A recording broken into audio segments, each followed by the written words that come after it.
宇宙世紀におけるモビルスーツの兵器的変遷と運用思想の変化。モビルスーツ MS は宇宙世紀における戦争の中心的存在であり、その設計思想や運用戦術は時代背景、技術進化、戦略目的によって大きく変化してきた。本校では宇宙世紀0079、1年戦争から0153、ザンスカール戦争に至るまでの各時代において、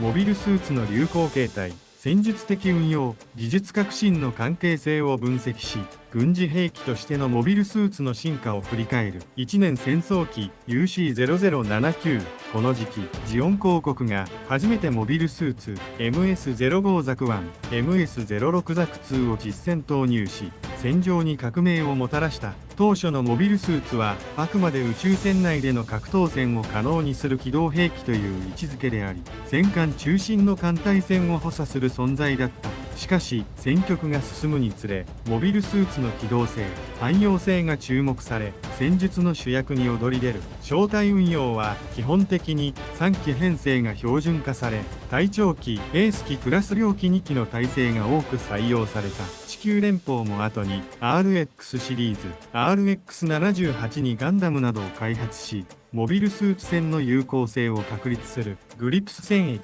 第1次ネオジオン構想機UC0087 から0088。この時代、モビルスーツはより高性能化し、変形機構や可変型可変モビルスーツ TMS が流行。これは戦闘空間が宇宙、地上、大気圏突入と多様化し、各局面に対応する柔軟性が求められたためである。ゼータガンダム、ガブスレイ、バウンドロックなどはその代表例。またサイコミュ、サイコ系兵器も本格的に登場し、ニュータイプや強化人間による高機動、遠隔戦闘の時代が幕を開けた。この時期の運用は、小隊戦術から個体性能とパイロットの能力を重視したエース変調型戦術への移行が見られる。第1次ネオジオン構想後からダブルゼータ機 UC0088 から0089、ダブルゼータガンダムの登場を象徴とする。この時代、大型、高出力、多機能の機体が登場した。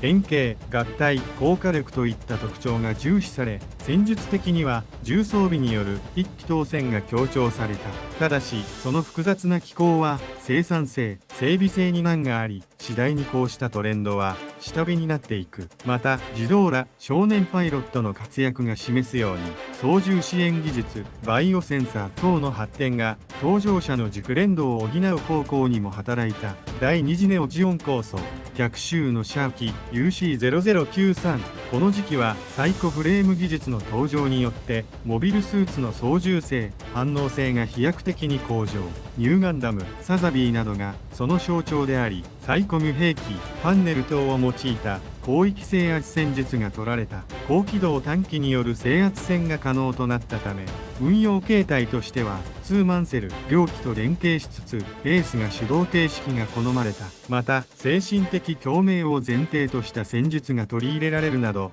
ニュータイプ兵器としての方向性が極限に達する。ロンドベル、ラプラス自変機 UC0096。この時代、モビルスーツの技術は拡張性から共感性へとシフト。ユニコーンガンダム、バンシーといった機体はサイコフレームの活用により、パイロットの意思をダイレクトに機体へ反映させる設計がなされていた。ファンネルを含む遠隔兵器も健在だが、より精神操作に近い挙動が求められるようになる。戦術的には短期制圧戦が主であり、特にユニコーンのような特殊機体は1機で小隊規模以上の戦果を上げるケースが多かった。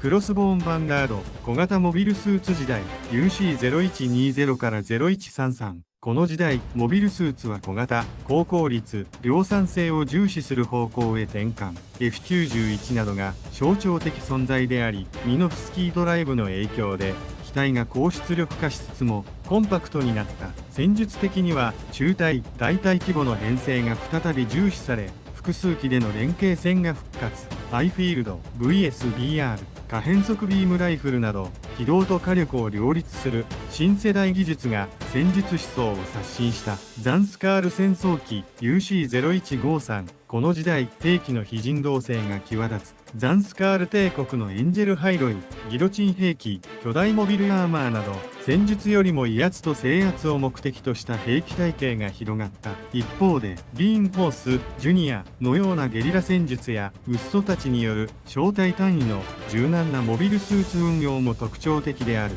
機体としては V ガンダムに代表されるような分離変形機構コアファイター構造を採用した機体が多く、戦術的には分散合流突破という柔軟な戦闘形態が主流となった。モビルスーツの形状や運用はその時代の戦争観を如実に反映する。初期の艦隊補助兵器から高機動兵器、精神共鳴兵器、そして量産小型兵器へ。兵器としてのモビルスーツは常に現実的な効率と人類の理想の間で揺れ動いていた。そしてその揺らぎこそが宇宙世紀という時代の戦争の本質である。チャンネル登録、高評価お願いします。